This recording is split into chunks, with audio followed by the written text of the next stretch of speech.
दोस्तों, आज के इस वीडियो में हम आपके लिए एक ऐसी सच्ची घटना लेकर आए हैं जिसे आप सुनेंगे तो आपके जीवन में निश्चित ही सार्थक बदलाव आएगा। वैसे आपने बहुत सारी सच्ची घटनाएं सुनी होंगी, लेकिन ये ऐसी एक घटना है जिसे आप सुनकर ये समझ जाएंगे कि हमारे जीवन में बड़े बुजुर्गों का महत्व कितना ज़्यादा होता है। उनका एक आशीर्वाद हमारे जीवन को कितनी कठिनाइयों से बचा सकता है। तो चलिए वीडियो शुरू करते हैं। जिस सच्ची घटना की हम बात करने जा रहे हैं वो गुजरात प्रांत के खंभात के एक सच्चे व्यापारी की घटना है। जब व्यापारी का मृत्यु समय निकट आया तो उसने अपने एकमात्र पुत्र को निकट बुलाकर बोला, बेटा मेरे पास धन संपत्ति नहीं है, मैं तुम्हें विरासत में कुछ नहीं दे सकता, पर मैंने जीवन भर सच्चाई और प्रामाणिकता से काम किया है, तो मैं तुम्हें आशीर्वाद देता हूँ कि तुम जीवन में बहुत सुखी रहोगे और धूल को भी हाथ लगाओगे तो वो सोना बन जाएगा। बेटे ने सिर झुकाकर पिताजी के पैर छुए। पिता ने सिर पर हाथ रखकर आशीर्वाद दिया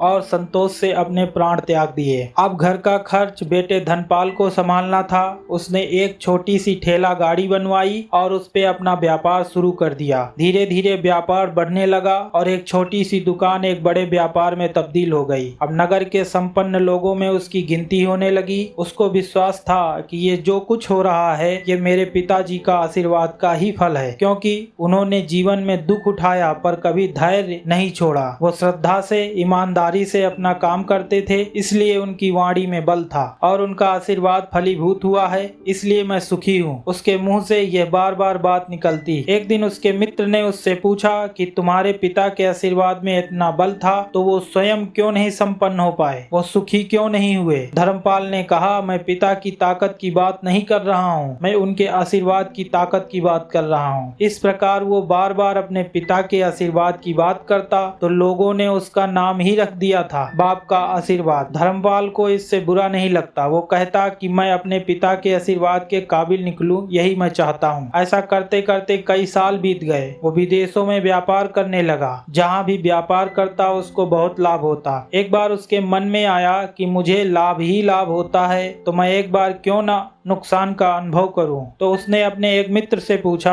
कि ऐसा कोई व्यापार बताओ जिसमें मुझे नुकसान हो। मित्र को लगा कि शायद ये अपनी सफलता पे घमंड करने लगा, इसे अपने पैसों पर घमंड आ गया। तो उसने सोचकर एक ऐसा धंधा बताया, तुम भारत में लौंग खरीद कर अफ्रीका के जंजीबार में जाकर बेचो। आपकी जानकारी के लिए मैं बता दूं कि जंजीबार में लौंग का उत्पादन बहुत ज्यादा होता है, इसलिए उसके मित्र ने दिमाग लगाया कि भारत से लौंग खरीदकर जंजीबार की बाजारों में बेचना साफ नुकसान ही होगा। परंतु धरपाल ने तय किया कि मैं भारत में लौंग खरीदकर जंजीबार में खुद ले जाकर बेचूंगा और नुकसान का अनुभव लेने के लिए उसने भारत में लौंग खरीदे और जहाज में भरकर खुद उसके साथ जंजीबार द्वीप पहुंच गया। जंजीबार में सुल्तान का राज्य था। धर्मपाल जहाज से उतरकर लंबे रेतीले रास्ते पर जा रहे थे वहां के व्यापारियों से मिलने के लिए। धर्मपाल को सामने से सुल्तान जैसा व्यक्ति पैदल सिपाहियों के साथ आता हुआ दिखाई दिया। उसने किसी व्यक्ति से पूछा कि ये कौन है। उन्होंने कहा कि ये सुल्तान है। सुल्तान ने उसको सामने देखकर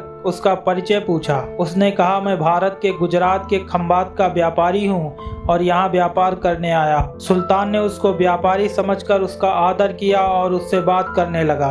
धरपाल ने देखा कि सुल्तान के साथ सैकड़ों सिपाही हैं, परंतु उनके हाथों में तलवार, बंदूक आदि कुछ भी न होकर बड़ी बड़ी छलनियां थीं, जिससे उसको बहुत आश्चर्य हुआ। उसने विनम्रता पूर्वक सुल्तान से पूछा, आपके सैनिक इतनी छलनियां लेकर क्यों जा रहे हैं? सुल्तान ने हंसकर कहा, यह बात है कि आज सवेरे मैं समुद्र तट पर घूमने आया था, तब मेरी उंगली से एक अंगूठी यहाँ निकल कर गिर गई है। अब ये रेत में अंगूठी कहाँ गिरी पता नहीं, तो इसलिए मैं इन सैनिकों को साथ लेकर आया हूँ। ये रेत छान कर मेरी अंगूठी उसमें तलाश करेंगे। धर्मपाल ने कहा, अंगूठी तो बहुत महंगी होगी। सुल्तान ने कहा, नहीं, उससे बहुत अधिक कीमती वाली अनगिनत अंगूठियां मेरे पास हैं, पर अंगूठी एक फकीर का आशीर्वाद है। मैं मानता हूँ कि मेरी सल्तनत इतनी मजबूत और सुखी उस फकीर के आशीर्वाद से है, इसलिए मेरे मन में उस अंगूठी का मूल्य सल्तनत से भी ज्यादा है। इतना कहकर सुल्तान ने फिर से पूछा, बोलो सेठ, इस बार आप क्या माल लेकर आए हो? धर्मपाल ने कहा कि लौंग। सुल्तान के आश्चर्य का ठिकाना नहीं रहा। ये तो लौंग का ही देश है सेठ, यहाँ लौंग बेचने आए हो? किसने आपको ऐसी सलाह दे दी? जरूर वो कोई आपका दुश्मन होगा। यहाँ तो 1 पैसे में मुट्ठी भर लौंग मिलते हैं, यहाँ लौंग को कौन खरीदेगा और तुम क्या कमाओगे? ऐसा सुल्तान ने धर्मपाल से कहा। धर्मपाल ने कहा, मुझे यही देखना है कि यहाँ भी मुझे मुनाफा होता है या नहीं। मेरे पिता के आशीर्वाद से आज तक मैंने जो भी व्यापार किया है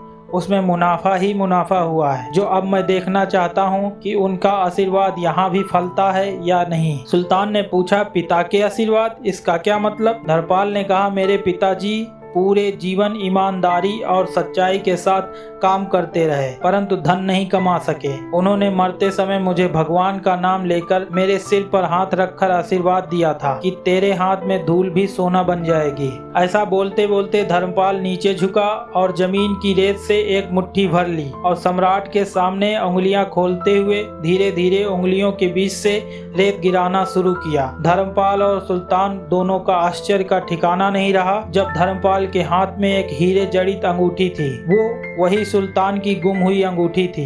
अंगूठी देखकर सुल्तान बहुत प्रसन्न हो गया। बोला, वाह खुदा, आपकी करामात का पार नहीं। आपके पिता का आशीर्वाद तो सच्चा है। धर्मपाल ने कहा, फकीर के आशीर्वाद को भी वो परमात्मा सच्चा करता है। सुल्तान और खुश हुआ, धर्मपाल को गले लगाया और कहा, मांग सेठा, तू जो मांगेगा मैं दूंगा। धर्मपाल ने कहा, आप 100 वर्ष तक जीवित रहो और प्रजा का अच्छी तरह से ख्याल रखो, प्रजा सुखी रहे, इसके अलावा मुझे कुछ नहीं चाहिए। सुल्तान और अधिक प्रसन्न हुआ। उसने कहा, सेठ, तुम्हारा सारा माल आज मैं खरीदता हूँ और तुम्हें मुंह मांगी रकम दूंगा। दोस्तों, इस घटना से यही सीख मिलती है कि अगर माता पिता का आशीर्वाद हो तो जीवन में कितनी भी कठिनाइयां आए आप उनको बहुत ही आसानी से दूर कर लेंगे, क्योंकि बालक के मन को जानने वाली माँ और भविष्य को संवारने वाले पिता यही दुनिया के 2 महान ज्योतिषी हैं। इसलिए दोस्तों, आप अपने बुजुर्गों का, अपने माता पिता का सम्मान करें। भगवान की यही सबसे बड़ी सेवा है। दोस्तों, आपको ये सच्ची घटना कैसी लगी आप हमें कमेंट करके जरूर बताइएगा। और आप ऐसे ही इंटरेस्टिंग कथाएं या अध्यात्म से जुड़ी जानकारियां जानना चाहते हैं तो आप कथा स्टार यूट्यूब चैनल को सब्सक्राइब कर लीजिएगा, क्योंकि आने वाले दिनों में आपको ऐसे ही वीडियो के माध्यम से कथाएं ये मिलती रहेगी। आज के वीडियो में बस इतना ही। वीडियो देखने के लिए आपका बहुत बहुत धन्यवाद।